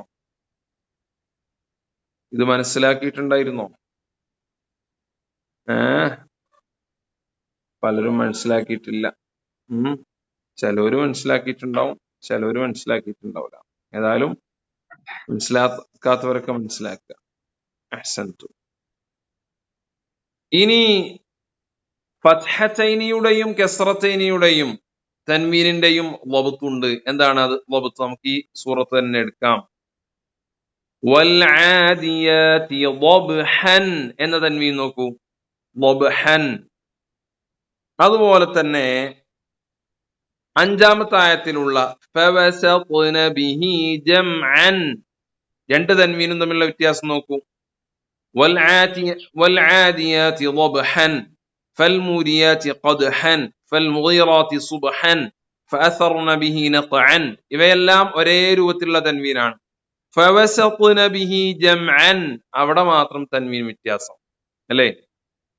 ضبحൻ എന്നതിലുള്ള തൻവീനിന്റെ താഴത്തെ വര ഒന്ന് മുന്നോട്ട് പോയിട്ടുണ്ട്. കസ്റത്തൈനിയിലും ഇതേ രൂപത്തിൽ തന്നെയാണ് വരിക. ഇദ്ഗാമിന്റെയും ഇഖ്ഫാഇന്റെയും തൻവീനിന്റെ ഫത്ഹത്തൈനിയുടെയും കസ്റത്തൈനിയുടെയും രൂപം ഇങ്ങനെയാണ്. ഒരു കസ്ർ കുറച്ച് മുന്നോട്ടായിരിക്കും. അവിടെ മണിക്കണം എന്നുള്ള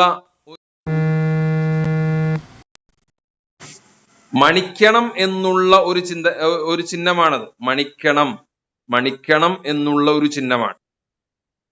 അതേസമയം ലാമ് റാ വന്നാൽ മണിക്കാൻ പാടില്ല. ലാമ് റാ വന്നാൽ മണിക്കാതെ ഓതണം. ഈ രൂപത്തിലാണ് തൻവീൻ വന്നതെങ്കിലും ഇദ്ഗാം ബിലാ ഗുന്ന ആയതുകൊണ്ട്. ഏതായാലും വൽ ആദിയാതി ളബ്ഹൻ ഫൽമൂരിയാതി ഖദ്ഹാ ളബ്ഹൻ ഫ അവിടെ ഇഖ്ഫാ ആണ് വരുന്നത്. തൻവീൻ അതുകൊണ്ടാണ് അങ്ങനെ കൊടുത്തത്. ഖദ്ഹൻ ഫ അവിടെയും ഇഖ്ഫാ ആണ്. സുബ്ഹൻ ഫ ഇഖ്ഫാ ആണ്. നഖഅൻ ഫ ഇഖ്ഫാ ആണ്. ജംഅൻ ഇന്നൽ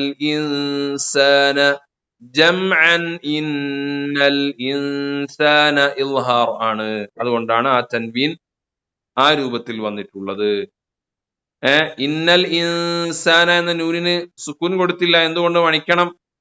ഇഖ്ഫാഇന്റെയോ ഇദ്ഗാമിന്റെയോ ചിഹ്നമാണ് നൂനിന് സുക്കൂൻ കൊടുക്കാതിരിക്കുക എന്നുള്ളത്. അതുപോലെ ഇന്നൽ ഇൻസാന ലിറബ്ബിഹി ലകനൂദുൻ വ അവിടെയുള്ള തൻവീൻ ളമ്മത്തൈനി ഇഖ്ഫാഇന്റെയോ ഇദ്ഗാമിന്റെയോ ളമ്മത്തൈനിയാണ്. അതുപോലെ ലശഹീദുൻ വ അവിടെയും ഇഖ്ഫാഇന്റെയോ ഇദ്ഗാമിന്റെയോ ളമ്മത്തൈനിയാണ്. ഇവിടെ ഇദ്ഗാമാണ്. വഇന്നഹു ലിഹുബ്ബിൽ ഖൈരി ലശദീദുൻ അഫലാ അവിടെ ഇൽഹാറിന്റെ ളമ്മത്തൈനിയാണ്. മനസ്സിലായോ നിങ്ങൾക്ക്? ക്ലിയർ അല്ലേ? സാക്കിനായ നൂനിന്റെയും തൻവീനിന്റെയും വബത്ത് ക്ലിയർ ആയില്ലേ? ആ വബത്ത് നമുക്ക് ക്ലിയർ ആവേണ്ടതുണ്ട്. അത് നമുക്ക് വളരെ ഉപകാരപ്പെടും. ചെറിയ കുട്ടികൾക്കൊക്കെ പഠിപ്പിച്ചൊക്കെ കൊടുക്കുന്ന സമയത്ത് അവർക്ക് സാക്കിനായ നൂനിന്റെയും തൻവീന്റെയും ഹുക്കുമൊന്നും നമുക്ക് പറഞ്ഞു കൊടുക്കാൻ ചിലപ്പോൾ കഴിഞ്ഞുകൊള്ളുന്നില്ല. അവർക്ക് മനസ്സിലാവൂല, അക്ഷരങ്ങൾ ഓർമ്മ വരൂല. അപ്പൊ നമുക്ക് ഈ രൂപത്തിൽ പറഞ്ഞു കൊടുക്കാം. ഇങ്ങനെ തൻവീൻ ഈ രൂപത്തിലാകുമ്പോൾ രണ്ട് വമ്മുകൾ വരുന്ന വമ്മച്ചൈനിയാകുന്ന സമയത്ത് നമുക്ക് എന്ത് ചെയ്യാം? ലാമ് റാ അല്ല എങ്കിൽ മണിച്ചു കൊണ്ടുപോകുക. അവിടെ മണിക്കേണ്ട സ്ഥലങ്ങളിൽ മണിക്കാതെയും മണിക്കേണ്ടാത്ത സ്ഥലങ്ങളിൽ മണിച്ചൊക്കെ കുട്ടികൾ ഓതും. അപ്പോ ഈ രണ്ട് വമ്മത്തൈനി വരുന്ന സ്ഥലങ്ങളിൽ ലാമ് റാ അല്ല എങ്കിൽ മണിച്ചുകൊണ്ടാണ് ഓതേണ്ടത്. അല്ലാത്ത സ്ഥലങ്ങളിലൊക്കെ ഒരു വമ്മും പിന്നെ ഒരു നൂനിനെ കമിഴ്ത്തിയ ആ രൂപം വരുമ്പോൾ അതിനൊരിക്കലും മണിക്കാൻ പാടില്ല. ലാമു റായിലും മണിക്കരുത്. ആ ശേഷമുള്ള അക്ഷരങ്ങൾക്ക് ശബ്ദ ചെയ്യുകയാണ് വേണ്ടത്. ആ രൂപത്തിൽ നമുക്ക് പറഞ്ഞു കൊടുക്കാൻ സാധിക്കും. ഹുക്കുമുകൾ 5 എന്നൊക്കെ പറഞ്ഞു കൊടുക്കുമ്പോൾ മനസ്സിലാവാത്ത ആളുകൾക്കൊക്കെ, അല്ലെങ്കിൽ അക്ഷരങ്ങളൊന്നും എത്ര പഠിച്ചിട്ട് ഓർമ്മ കിട്ടുന്നില്ല, അങ്ങനെയുള്ള ആളുകൾക്കൊക്കെ വേണ്ടിയാണ് ഈ വബത്ത് മുസ്ഹഫിൽ ഉൾപ്പെടുത്തിയിട്ടുള്ളത്. അത് നമ്മൾക്ക് പറഞ്ഞു കൊടുക്കാം.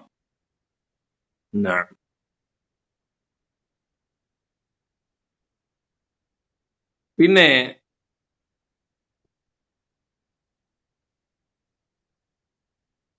മദ്ദിന്റെ ചിഹ്നം നമുക്കറിയാം. മദ് എന്ന് അറബിയിൽ എഴുതുന്നതിന്റെ അതേ രൂപമാണ്. നിങ്ങൾ കാണുന്നില്ലേ? മദ് അതിന്റെ മീമിന്റെ വട്ടം ഒഴിവാക്കി പിന്നെ ആ ഒരു മീമും ദാലും ചേർത്ത് എഴുതുന്ന സമയത്തുള്ള കൂർപ്പും ഒഴിവാക്കി, ആ ഒരു മുനയും ഒഴിവാക്കിയിട്ട്, ആ ഷാർപ്പ്നെസ് ഒഴിവാക്കിയിട്ടാണ് മദ്ദിന്റെ ചിഹ്നം മുസ്ഹഫിൽ വരുന്നത്. മുസ്ഹഫിൽ മദ്ദിന്റെ ചിഹ്നം എവിടെ കൊടുത്താലും നീട്ടുക, അതാണ് നമ്മൾ ചെയ്യേണ്ടത്. മദ്ദിന്റെ ചിഹ്നമുള്ള സ്ഥലങ്ങളിലൊക്കെ ആ മദ്ദിന്റെ ചിഹ്നമുള്ള അക്ഷരത്തിന്റെ മേൽ വഖഫ് ചെയ്യുന്ന സന്ദർഭങ്ങളിൽ ഒഴിച്ചൊക്കെ കൃത്യമായിട്ട് നമ്മൾ നീട്ടിയാണ് ഓതേണ്ടത്. മദ്ദിന്റെ ചിഹ്നം കൊടുക്കുന്ന സ്ഥലങ്ങളിലൊക്കെ നീട്ടി ഓതൽ തന്നെയാണ് ഉത്തമം. അത് മുൻഫസിലായ മദ്ദാണെങ്കിലും നീട്ടി ഓതലാണ് ഏറ്റവും നല്ല ഖിറാഅത്ത്. മുൻഫസിലായ മദ്ദാണെങ്കിൽ പോലും, മദ്ദുകൾ മുത്തസിലും മുൻഫസിലും ഒക്കെ ഉണ്ട്, നമ്മൾ മനസ്സിലാക്കി. അപ്പോ ആ മുൻഫസിലായ മദ്ദാണെങ്കിൽ പോലും അവിടെ മദ്ദിന്റെ ചിഹ്നം മുസ്ഹഫിലുണ്ടാവും. മുൻഫസിലായ മദ് കൂടുതൽ നീട്ടി ഓതൽ തന്നെയാണ് ഏറ്റവും ഉത്തമമായ പാരായണം. അപ്പൊ മദ്ദുള്ള സ്ഥലങ്ങളിലൊക്കെ നമ്മൾ നീട്ടണം. അതുപോലെ നൂനിനും മീമിനും ശദ്ദിട്ടു കഴിഞ്ഞാൽ അവിടെ മണിക്കുവാൻ മറന്നു പോകാനേ പാടില്ല. നന്നായി മണിക്കേണ്ട ഉന്നത്തുകളിൽ ഏറ്റവും അക്മലായ ഉന്നത്താണ് നൂനിലും മീമിനും ശദ്ദുള്ള നൂനിലും മീമിനും അതുപോലെ തന്നെ ഇദ്ഗാമും ബിഗുന്നയിലുമുള്ള ഉന്നത്തുകൾ അക്മലായ ഉന്നത്താണ്. ഏറ്റവും അക്മലായ, ഏറ്റവും പരിപൂർണമായ ഉന്നത്തുള്ളത് ഈ 3 സ്ഥലങ്ങളിലാണ്.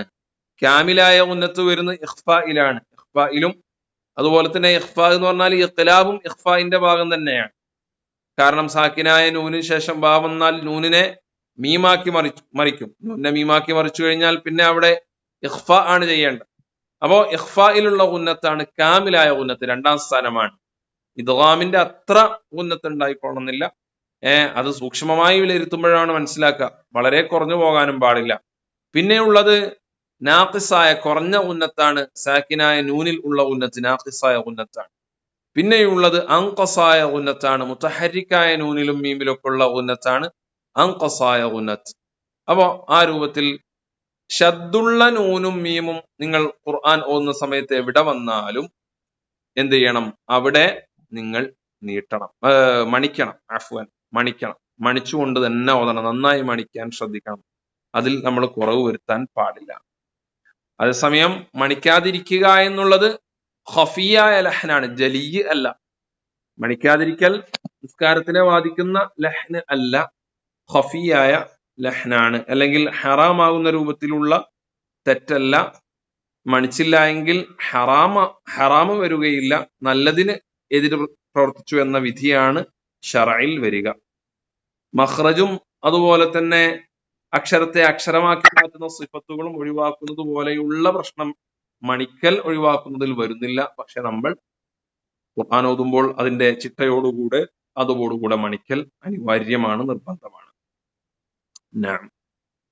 പിന്നെ നമ്മൾ പറഞ്ഞു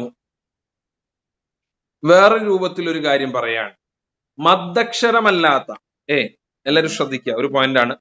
മദ്ദക്ഷരം അല്ലാത്ത, മദ്ദക്ഷരം എന്ന് പറഞ്ഞാൽ എന്താണ്? മദ്ദിന് വേണ്ടി വരുന്ന അക്ഷരങ്ങൾ അലിഫും വാവും യാവുമാണ്. ഈ മദ്ദക്ഷരം അല്ലാത്ത ഒരക്ഷരത്തിന്റെ മുകളിൽ സുക്കൂൻ നൽകിയില്ല എങ്കിൽ ആ സുക്കൂൻ നൽകാത്തതിന്റെ അർത്ഥം എന്താണ്? ഒരക്ഷരത്തിന്റെ മുകളിൽ അലിഫും വാവും യാവും ഇല്ലാത്ത ഒരു അക്ഷരത്തിന്റെ മുകളിൽ ഫത്ഹുല്ല, ഗസ്റുല്ല, സുക്കൂനുമില്ല, ദമ്മുല്ല, നാലുമില്ല എങ്കിൽ അതിന്റെ അർത്ഥം ആ അക്ഷരത്തെ ഉച്ചരിക്കരുത് എന്നാണ്.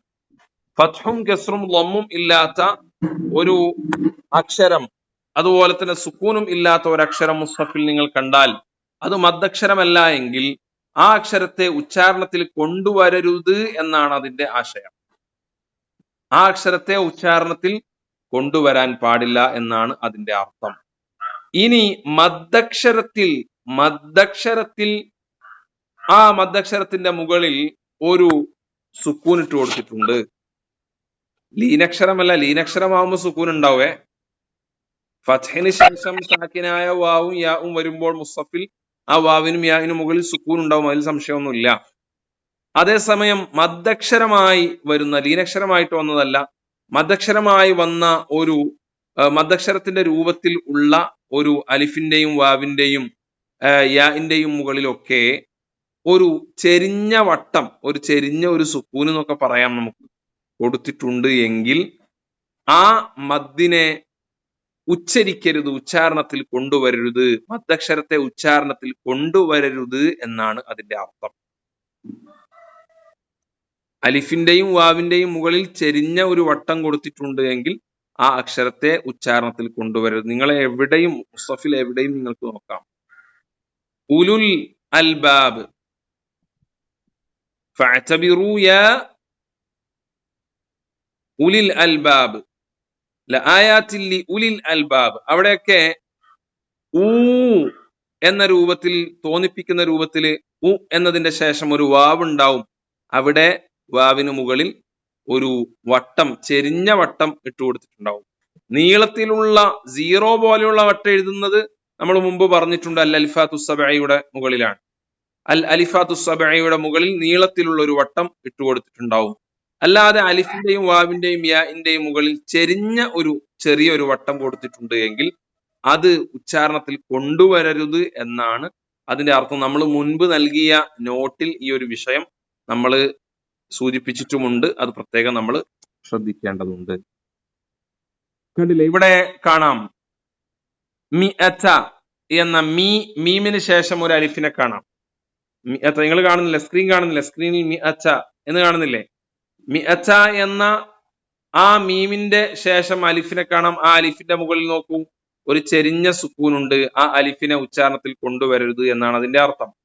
ഉലു എന്ന വാവിന്റെ മുകളിൽ ഒരു ചെരിഞ്ഞ സുക്കൂൻ, ഉലു എന്നതിന്റെ ശേഷം ഒരു അലിഫിന്റെ മുകളിൽ ചെരിഞ്ഞ വട്ടം. അതുപോലെ നബഇൽ മുർസലീൻ എന്ന യാഇന്റെ മുകളിലുള്ള ചെരിഞ്ഞ വട്ടം, അവിടെയൊന്നും എന്ത് ചെയ്യാൻ പാടില്ല, അവ ഉച്ചാരണത്തിൽ കൊണ്ടുവരരുത് എന്നാണ് അതിന്റെ അർത്ഥം. ഇനി നബഇൽ മുർസലീൻ എന്നതിന് ശേഷം, യാഇന് ശേഷം ഒരു അലിഫുണ്ട്, അലിഫിന്റെ മുകളിൽ സ്വാദുണ്ട്, അത് ഹംസത്തുൽ വസ്ലിന്റെ ചിഹ്നമാണ്. ഹംസത്തുൽ വസ്ല് എടുത്തോന്ന സമയത്ത് അൽ മുർസലീൻ എന്ന് ഹംസ ആ ഉച്ചാരണത്തിൽ കൊണ്ടുവരണം എന്നതിനെ സൂചിപ്പിക്കുന്ന ഒരു ചിഹ്നമാണ്. പിന്നെ ഈ അൽ അലിഫാത്തു സബഈയുടെ മുകളിലുള്ള ചിഹ്നം, ആ വൃത്തം എന്ന് പറഞ്ഞാൽ, റൗണ്ട് എന്ന് പറഞ്ഞാൽ നമ്മൾ സീറോ എഴുതുന്നത് പോലെ ദാഇറത്തുൻ മുസ്തതീലത്തുൻ മുഫറഗത്തുൽ വസത്ത്, മധ്യഭാഗം ഒഴിവുള്ള നീളത്തിലുള്ള ചിഹ്നമാണ് അൽ അലിഫാത്തു സബഈയുടെ മുകളിൽ ഉണ്ടാകുന്ന ചിഹ്നം.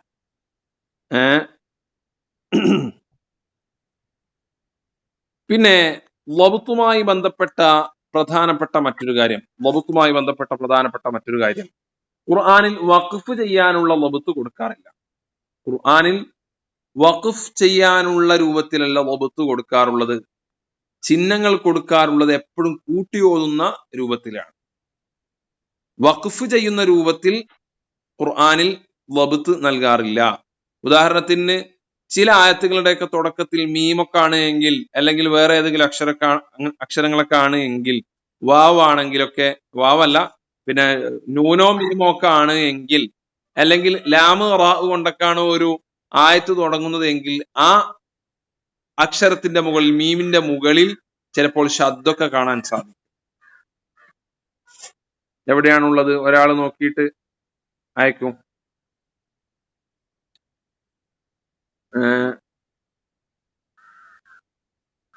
നമ്മളിപ്പോൾ പറഞ്ഞതിൽ തന്നെ അതിനനുയോജ്യമായ ചിഹ്നമുണ്ട്. ഉദാഹരണത്തിന് നിങ്ങൾ നോക്കൂ, സൂറത്തു തീൻ നോക്കൂ. സൂറത്തു തീൻ 4-ാമത്തെ ആയത്ത്, ലഖദ് ഖലഖ്നൽ ഇൻസാന ഫീ അഹ്സനി തഖ്വീം. ഫീ അഹ്സനി തഖ്വീം. അവിടെ നമ്മള് തഖ്വീം എന്ന മീമിന്റെ മുകളിൽ നമ്മൾ വഖഫ് ചെയ്യാണ്. വഖഫ് ചെയ്യുന്ന സമയത്ത് യഥാർത്ഥത്തിൽ വഖഫിന്റെ വേളയിൽ നമ്മൾ ഇൽഹാറാണ് ചെയ്യുന്നത്, മീമിനെ വെളിവാക്കുകയാണ് ചെയ്യുന്നത്, അല്ലെ? അല്ലെങ്കിൽ 6-ാമത്തെ ആയത്ത്, ആ ഉദാഹരണം വേണ്ട, അത് നമുക്ക് ഒഴിവാക്കാം. ഇല്ലല്ലദീന ആമനൂ വഅമിലുസ് സ്വാലിഹാതി ഫലഹും അജ്റുൻ ഗൈറു മംനൂൻ. ഫലഹും അജ്റുൻ ഗൈറു മംനൂൻ. ആ നൂനിന്റെ മേൽ നമ്മൾ വഖഫ് ചെയ്യുമ്പോൾ ഇൽഹാറാണ് ചെയ്യുന്നത്. ഇദ്ഗാമിന്റെയോ ഇഖ്ഫാഇന്റെയോ അക്ഷരം സാക്കിനായ നൂനിന്റെയോ മീമിന്റെയോ ശേഷം വരാതിരുന്നാൽ ആ നൂനിനെയും മീമിനെയും ഇൽഹാറാണ് ചെയ്യുക. എല്ലാവരും ശ്രദ്ധിക്കുക. ഇൽഹാറിന്റെ അക്ഷരങ്ങൾ വന്നാൽ മാത്രമല്ല ഇൽഹാർ ചെയ്യുക. ഒരക്ഷരം വന്നില്ല, സാക്കിനായ നൂനിന്റെ ശേഷം വെറും അൻ എന്ന് മാത്രമാണ് വന്നതെങ്കിൽ ആ നൂനിനെ നമ്മൾ ഇൽഹാർ ചെയ്യുകയാണ്. അവിടെ നമ്മൾ ഇൽഹാറാണ് ചെയ്യുന്നത്. അപ്പോ അങ്ങനെ ഇൽഹാർ ചെയ്യുന്ന അന്നിലും ചിലപ്പോൾ എന്തുണ്ടാകും? സുക്കൂൻ കൊടുത്തിട്ടുണ്ടാവൂല. അൻ എന്ന് ഒറ്റക്കാണ് വന്നത്, പക്ഷെ ആ നൂനിന് സുക്കൂൻ കൊടുത്തിട്ടുണ്ടാവുകയില്ല. ഇൽഹാർ ചെയ്യുമ്പോൾ ശരിക്കും സുക്കൂനാണല്ലോ ചെയ്യേണ്ടത്, പക്ഷെ അവിടെ സുക്കൂൻ കൊടുത്തിട്ടുണ്ടാവില്ല. എന്തുകൊണ്ട്? മുസ്ഹഫിൽ എപ്പോഴും വബുത്ത് കൊടുക്കുന്നത് കൂട്ടിയോതുന്ന വബുത്താണ്. അതുകൊണ്ടാണ് ഗൈറു മംനൂനിൻ എന്ന ആ നൂനിന്റെ തൻവീനിൽ നമുക്ക് ഇൽഹാറിന്റെ തൻവീൻ അല്ല കാണാൻ സാധിക്കുന്നത്, ഇഖ്ഫാഇന്റെയോ അതുപോലെ തന്നെ ഇദ്ഗാമിന്റെയോ രൂപത്തിലുള്ള തൻവീനാണ്. എന്തുകൊണ്ട്? ശേഷം ഫ വരുന്നത് കൊണ്ട്. ശേഷമുള്ള ആയത്തുമായിട്ട് കൂട്ടി ഓതുന്ന സമയത്തുള്ള വബുത്താണ് മുസ്ഹഫിൽ എപ്പോഴും കൊടുക്കാറുള്ളത്. അതുകൊണ്ടാണ് ചില ആയത്തുകളുടെ തുടക്കത്തിൽ ശബ്ദമൊക്കെ നിങ്ങൾക്ക് കാണാൻ സാധിക്കും. ആ ആയത്ത് തുടങ്ങി ഓതുന്ന സമയത്ത് ശബ്ദ ചെയ്യണം എന്നല്ല അതിന്റെ അർത്ഥം. കൂട്ടി ഓതുമ്പോൾ ആ ഒരു അക്ഷരത്തിൽ ശബ്ദ വരും എന്നാണ് അതുകൊണ്ട് ഉദ്ദേശിക്കുന്നത്. നമ്മൾ പ്രത്യേകം ശ്രദ്ധിക്കേണ്ടതുണ്ട്.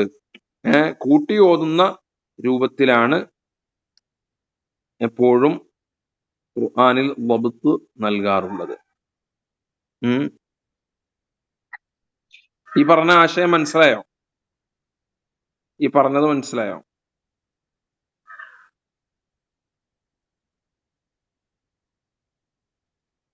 ഈ പറഞ്ഞത് മനസ്സിലായോ? അപ്പൊ ചില ആയത്തുകളുടെ തുടക്കത്തിൽ ശബ്ദുള്ള അക്ഷരം കണ്ട് എന്ത് ചെയ്യേണ്ടതില്ല? കൺഫ്യൂഷൻ ആവേണ്ടതില്ല. അത് കൂട്ടി ഓതുമ്പോൾ ഉള്ള വബത്താണ് എപ്പോഴും മുസ്ഹഫിൽ ഉണ്ടാകുക. നിർത്തി ഓതുമ്പോൾ കൊടുക്കേണ്ട വബത്ത് മുസ്ഹഫിൽ ഉണ്ടാകാറില്ല.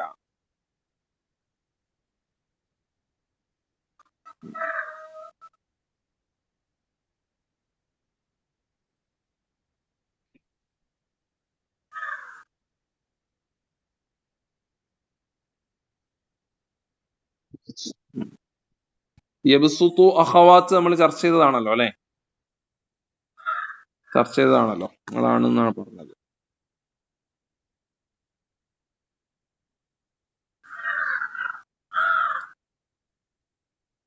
ഇനി സാക്കിനായ നൂനിന്റെ ശേഷം ബ വരുമ്പോഴുള്ള ഇഖ്ലാബിന്റെ ചിഹ്നം നമ്മൾ പറഞ്ഞു. തൻവീനിന് ശേഷം ബ വരുമ്പോഴുള്ള ഇഖ്ലാബിന്റെ ചിഹ്നം എന്താണ്? ഫത്ഹത്തൈനി ആണെങ്കിൽ ഒരു ഫത്ഹ് ഉണ്ടാകും, പിന്നെ രണ്ടാമത്തെ ഫത്ഹിന് ശേഷം ഒരു മീം വരും.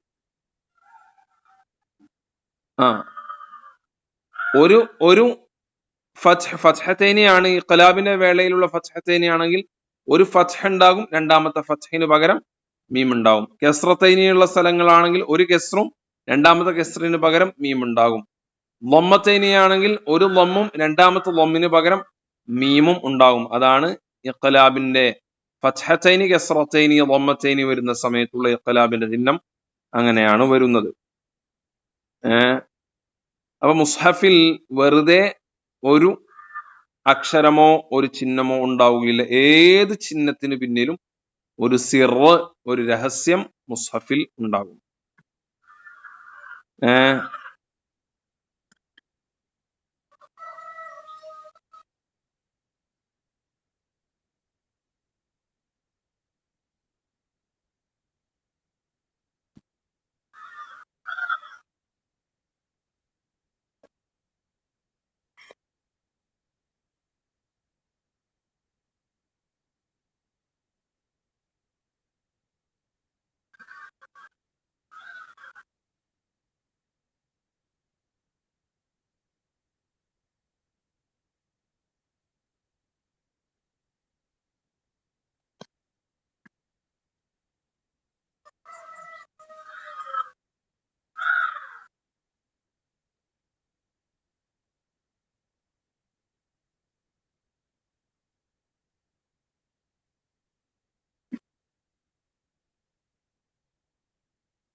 എന്താ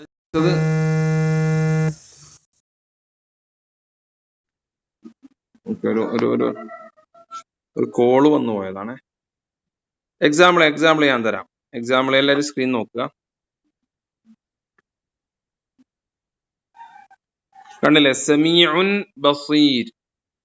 കണ്ടില്ലേ? സമീഉൻ ബസീർ. അവിടെ ഒരു ളമ്മും ശേഷം മീമും കാണുന്നു. ജസാഅൻ ബിമ, ജസാഅൻ ബിമ. ഇവിടെയൊക്കെ കണ്ടില്ലേ? ശരിക്ക് നിർത്തുന്ന സമയത്തുള്ള ജസാഅ എന്നതല്ല ഇവിടെ ചിഹ്നം പരിഗണിക്കുന്നത്. കൂട്ടി ഓതുമ്പോഴുള്ള ആ ഒരു ചിഹ്നമാണ്, ലബത്താണ് പരിഗണിക്കുന്നത്. മുസ്ഹഫിന്റെ ശൈലി അതാണ്. കൂട്ടി ഓതുമ്പോഴുള്ള ലബത്ത് അവിടെ ഉണ്ടാവും. അതാണ് ഷൈഇൻ ബസീർ. അത് അവിടെ ഷൈഇൻ ബസീർ, മീമിനെ കാണാം. ഇതാണ് അതിന്റെ ലബത്ത് വരുന്നത്. ഇൻഷാ അല്ലാഹ് നമുക്ക് തൽക്കാലം ക്ലാസ് അവസാനിപ്പിക്കാം. നിങ്ങൾക്ക് ഖുർആനുമായി ബന്ധപ്പെട്ട, മുസ്ഹഫുമായി ബന്ധപ്പെട്ട എന്തെങ്കിലും സംശയങ്ങൾ ഉണ്ട് എങ്കിൽ നിങ്ങൾക്ക് എന്ത് ചെയ്യാം, നമ്മുടെ ഗ്രൂപ്പിൽ ചോദിക്കാവുന്നതാണ്. ഈ കോഴ്സിൽ ജോയിൻ ചെയ്ത നിങ്ങൾക്കൊക്കെ അല്ലാഹു സുബ്ഹാനഹു തആല ബറക്കത്ത് ചെയ്യട്ടെ. അല്ലാഹു അർഹമായ പ്രതിഫലം അല്ലാഹു സുബ്ഹാനഹു തആല നിങ്ങൾക്കൊക്കെ നൽകട്ടെ. ആമീൻ യാ റബ്ബൽ ആലമീൻ. നിങ്ങളൊക്കെ നമ്മുടെ കോഴ്സിൽ ജോയിൻ ചെയ്തതിൽ വലിയ സന്തോഷം. അല്ലാഹു നമ്മുടെ തഅല്ലുഖ്, ഇൽമിയായ ഒരു ബന്ധം ആഖിറത്തിൽ ഉപകരിക്കുന്ന ബന്ധമാക്കി നിലനിർത്തി അനുഗ്രഹിക്കട്ടെ. അല്ലാഹു സുബ്ഹാനഹു തആല സ്വർഗം കൊണ്ട് സന്തോഷം ലഭിക്കുന്നവരുടെ കൂട്ടത്തിൽ ഒരിടം പാപികളും ദോഷികളുമായ നമുക്കൊക്കെ അല്ലാഹു നൽകട്ടെ. പരിശുദ്ധ ഖുർആനുമായി നല്ല ഒരു ബന്ധം എല്ലാവരും ജീവിതത്തിൽ പുലർത്തേണ്ടതുണ്ട്. ഖുർആനാണെല്ലാം. ഖുർആൻ കൊണ്ട്, ഖുർആൻ ഓതി, ഖുർആൻ അധ്യാപനം ചെയ്ത്, ഖുർആനിലായി ലയിച്ച്, ഖുർആനിന്റെ ആശയങ്ങൾ പഠിച്ച് അത് ജീവിതത്തിലേക്ക് അമൽ ചെയ്ത്, അതുകൂടെ വളരെ അനിവാര്യമാണ്. ഓതാൻ മാത്രം പഠിച്ചാൽ പോരാ, ഖുർആനിനെ ജീവിതത്തിലേക്ക് സ്വീകരിച്ച് മുന്നോട്ട് പോകാൻ നമുക്ക് കഴിയേണ്ടതുണ്ട്. അതിലാണ് വിജയം. സ്വഹാബികളൊക്കെ ജീവിച്ചിരുന്നത് അങ്ങനെയാണ്. ഖുർആനിനെ സ്വന്തം ജീവിതത്തിലേക്ക് കൊണ്ടുവരുമായിരുന്നു. സ്വഹാബത്ത് 10 ആയത്തുകളുടെ തജ്വീദ് പഠിച്ചു കഴിഞ്ഞാൽ 10 ആയത്തായിട്ടാണ് പഠിച്ചിരുന്നത്. നബി സല്ലല്ലാഹു അലൈഹി വസല്ലമയുടെ അരികിൽ പോയി 10 ആയത്ത് പഠിക്കും, തജ്വീദ് അനുസരിച്ച് ഓതാൻ പഠിക്കും. പഠിച്ചു കഴിഞ്ഞാൽ അത് സ്റ്റോപ്പ് ചെയ്യും. ആ 10 ആയത്തുകളുടെ ആശയം എന്താണെന്ന് പഠിക്കും. എന്നിട്ട് അത് നമ്മുടെ ജീവിതത്തിലേക്ക് കൊണ്ടുവരേണ്ട കാര്യങ്ങൾ എന്തൊക്കെയാണ് അതിലുള്ളത് എന്ന് മനസ്സിലാക്കും. എന്നിട്ട് അത് ജീവിതത്തിലേക്ക് കൊണ്ടുവരും. എന്നിട്ട് ജീവിതത്തിലേക്ക് കൊണ്ടുവന്ന ശേഷം, അമൽ ചെയ്ത ശേഷമാണ് അടുത്ത 10 ആയത്തിന്റെ തജ്വീദിലേക്ക് മഹാന്മാരായ സ്വഹാബത്ത് പഠിക്കാറുണ്ടായിരുന്നത് എന്ന് ഇബ്നു മസ്ഊദ് റളിയല്ലാഹു തആല അൻഹു ഉദ്ധരിക്കുന്ന ഒരു ഹദീസിൽ നമുക്ക് കാണാൻ സാധിക്കും. വേറെയും ധാരാളം ഹദീസുകൾ ഇതേ അർത്ഥത്തിൽ വന്നിട്ടുണ്ട്.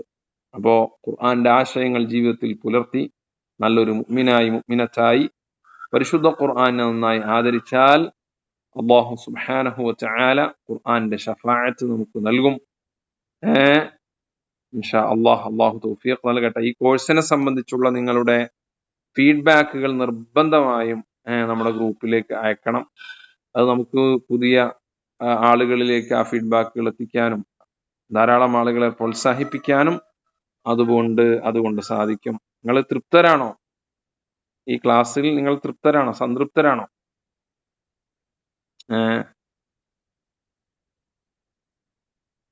എന്തെങ്കിലും പരാതികളുണ്ടോ? ഉസ്താദുമാരെ നമുക്കൊന്നും തന്നിട്ടില്ല എന്നുള്ള പരാതി ഉണ്ടോ? നഅം, അൽഹംദുലില്ലാഹ്. അല്ലാഹു സ്വീകരിക്കട്ടെ. അവസാനം വരെ നിങ്ങളെല്ലാവരും പങ്കെടുത്തു. അള്ളാഹുവിന്റെ തൃപ്തി നിങ്ങൾക്കൊക്കെ നൽകട്ടെ. ഉസ്താദുമാരുടെ തൃപ്തി എന്തായാലും നിങ്ങൾക്കുണ്ട്. അള്ളാഹുവിന്റെ തൃപ്തി കൂടി അള്ളാഹു നിങ്ങൾക്കൊക്കെ നൽകട്ടെ. ആമീൻ യാ റബ്ബൽ ആലമീൻ. ഇൻഷാ അല്ലാഹ് നിങ്ങളൊക്കെ ദുആ ചെയ്യുക കേട്ടോ. ധാരാളം അദവിയമാര് ഏതാണ്ട് 33 എത്ര ആളുകളാണ് അദവിയമാര് ഉള്ളത്? കർണാടകയിലെ സർഹിന്ദ് അക്കാഡമിയിലുള്ള അദവിയമാര്, ഞാൻ അവിടെ സന്ദർശിച്ചിരുന്നു. വളരെ നല്ല ഉഷാറുള്ള പെൺകുട്ടികളാണ് അവിടെ ഉള്ളത്. നന്നായിട്ട് കിതാബൊക്കെ മനസ്സിലാക്കിയ, തർക്കീബും ഇഅറാബും ഒക്കെ മനസ്സിലാക്കുന്ന, ചുരുങ്ങിയ കാലം കൊണ്ട് വലിയ മുന്നേറ്റങ്ങൾ സാധ്യമാക്കുന്ന ഒരു അക്കാഡമിയാണത്. ഞാൻ അവിടെ പോയപ്പോൾ വലിയ സന്തോഷവും അത്ഭുതവും ഉണ്ടായി. അപ്പൊ അതിലുള്ള ഏതാണ്ട് 33 ആളുകൾ ഉണ്ട് എന്നാണ് ഞാൻ മനസ്സിലാക്കുന്നത്. അള്ളാഹു എല്ലാവർക്കും ബറക്കത്ത് ചെയ്യട്ടെ. അല്ലാത്ത ആളുകൾക്കും അള്ളാഹു ബറക്കത്ത് ചെയ്യട്ടെ. അള്ളാഹു നമ്മെ സ്വീകരിക്കട്ടെ. സുബ്ഹാനകല്ലാഹുമ്മ വബിഹംദിക വഅശ്ഹദു അൻ ലാ ഇലാഹ ഇല്ലാ അൻത അസ്തഗ്ഫിറുക വഅതൂബു ഇലൈക് വസല്ലല്ലാഹു അലാ ഖൈരി ഖൽഖിഹി സയ്യിദിനാ മുഹമ്മദ് വആലിഹി വസ്വഹ്ബിഹി അജ്മഈൻ വൽഹംദുലില്ലാഹി റബ്ബിൽ ആലമീൻ. അസ്സലാമു അലൈക്കും വറഹ്മത്തുള്ളാഹി വബറകാതുഹു. ഇൻഷാ അല്ലാഹ് വരും റമദാനുകളിലൊക്കെ നമ്മൾ വ്യത്യസ്തമായ ഖുർആൻ സംബന്ധമായ കോഴ്സുകളും മറ്റൊക്കെ ഉണ്ടാവും. നിങ്ങൾക്ക് അത് മറ്റുള്ളവരിലേക്ക് എത്തിക്കാൻ ശ്രമിക്കാം. നമ്മുടെ കാര്യങ്ങളൊക്കെ എല്ലാവരിലേക്കും നിങ്ങൾ എത്തിക്കണം. അസ്സലാമു അലൈക്കും വറഹ്മത്തുള്ളാഹി വബറകാതുഹു.